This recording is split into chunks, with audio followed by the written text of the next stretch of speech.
నేను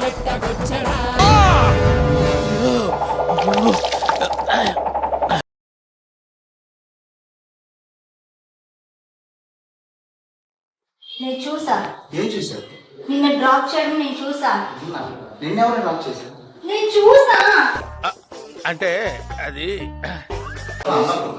అన్న కూతురు. అన్న కూతురే. అన్న కూతురు అవును. ఎప్పుడు లేనిది సడన్ గా అన్న కూతురు ఎట్లా వస్తుంది నీ దగ్గరికి? తన ఊర్లో ఉండేది, చదువుకోవడానికి వచ్చింది. ఓహో, ఇప్పుడు అలా కూడా రాస్తున్నాను అన్నమాట. నేను నమ్మాలా? మిషన్ నడుస్తుంది ఇక్కడ. దీనికి పక్కన పెట్టవా? తిరిగిపోతుంది, భయం ఉంది.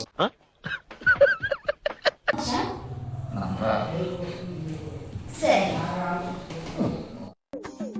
దేవుడు ఉన్నారా? ఏయ్, అన్న కూతురు అన్నా కాబట్టి ఓకే, కానీ ఇట్లాంటిది ఏమైనా ఉంది జరుగుతుంది అంటే నేనేం చేయను రాజా. నీ సామాను పోస్ట్. ఏమిటండి మీరు మాట్లాడేది? సార్ మీ next film blood bath part 2. Part 1 flop అయింది కదా సార్, అందుకే పార్ట్ 2 తీస్తున్నాను. ఇది ఫ్లాప్ అయితే పార్ట్ 3 తీస్తాను. ఆడియన్స్ మీద రివెంజ్ అన్నమాట.